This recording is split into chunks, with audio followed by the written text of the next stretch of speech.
नमस्कार दोस्तों, आपका स्वागत है। कुछ साल पहले दोस्तों मैंने एक डॉक्यूमेंट्री देखी थी और वो अमेरिकी जो सैन्य थे उनके कुछ सोल्जर्स ने अपना इंटरव्यू में कुछ बातें कही थी। वो जो बातें थी कुछ हद तक भावुक करने वाली थी। उन्होंने ये कहा था, बहुत ही अच्छे से उन्होंने स्पष्टता से कही थी बातें।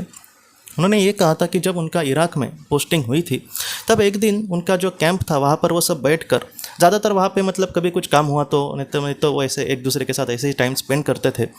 तो एक दिन वो जैसे सांप सीढ़ी वगैरह जैसे हम बैठ कर ऐसा कुछ खेल खेलते हैं सोंगटी का, तो वैसा वो कुछ खेल रहे थे और बहुत ही हंस खेल कर खेल रहे हैं। कुछ 6-7 वो जवान वहाँ पर थे उस कैंप में, और वो जब खेल रहे थे तब उनको कहीं से संदेश मिले वॉकी टॉकी पर कि कहीं ना कहीं वहाँ पर एक बेस कैंप है वहाँ पर आतंकियों का। वहाँ पर बस जाकर तुम्हें गश्त लगा कर पेट्रोलिंग करके बस आना है और कुछ नहीं करना। और वो ये कहते हैं कि उस जगह पे हम पहले भी 2-3 बार जा चुके थे, इसलिए वहाँ पर पहले तो कुछ संदेहास्पद ऐसा दिखा नहीं था, अब बस वहाँ पर जाकर आना है। इसलिए वो जो खेल खेल रहे थे उन्होंने कहा कि हम अभी एक आधा घंटे में वहाँ से चले आएंगे, तब तक हम वहाँ पर पेट्रोलिंग करके आते हैं। इन सारी चीज़ इस गेम को वैसा ही रहने दो, आने के बाद हम खेलेंगे।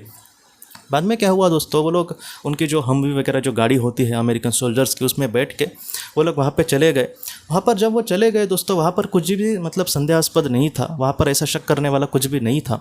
और वहाँ से आते समय एक सोल्जर को थोड़ा सा वहाँ पे कुछ शक लगा, और वो जब उतर के वहाँ पर चला गया तब वहाँ पर दोस्तों माइंस बिछी थी। और वहाँ पर वो जब चला गया वहाँ पे, तो वहाँ पर बड़ा एक स्फोट हुआ, बहुत ही बड़ा हादसा हुआ और उस सोल्जर की वहाँ पर मृत्यु हो गई। और तब उनको पता चला कि जो आतंकवादी थे वो उन पर कहीं ना कहीं नज़र रखे हुए थे, और उन आतंकवादियों ने बाद में इनकी गाड़ी पर हमला किया और किसी तरीके से इन्होंने भी जवाब वही फायरिंग की। बाद में दोस्तों इनका ये भी आया, थोड़ी देर में इनका बैकअप वगैरह आया और बाद में उन आतंकवादियों को उन्होंने मार दिया। लेकिन इन सारी चीज़ों में दोस्तों जो 6-7 उनके पूरे जवान थे उसमें से बस 2-3 ही बचे, बाकी से शहीद हो गए दोस्तों।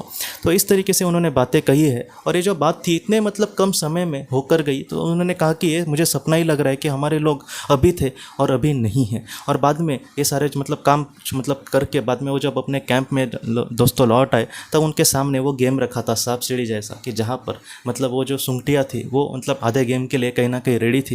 लेकिन जो लोग आज इस दुनिया में नहीं है, उनका जो खेल था दोस्तों वो कहीं ना कहीं उस बोर्ड पे अधूरा ही रह गया। ये जो बात थी मुझे सच में बहुत ही ज़्यादा भावुक करने वाली लगी।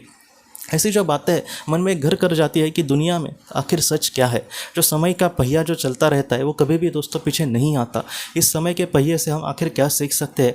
ये जो अमेरिकी सोल्जर ने बातें कही, हमारे भी जीवन में बहुत सारी ऐसी बातें होती है कि जहाँ पर कुछ बातें हमेशा के लिए अधूरी रह जाती है। तो उन सारी चीज़ों से हम क्या सीखें, तो उस क्या सीखने से उस तरीके से आज हम बात कर सकते हैं दोस्तों कि सबसे पहले तो हम ये सीखें कि जितना हो सके हम अच्छे कर्म से आगे बढ़े। जो पछतावा है दोस्तों बहुत बार ये हमें ऐसे विचार में डाल देता है कि काश मेरे पास वो समय होता तो मैं उस चीज़ को अच्छा कर पाता।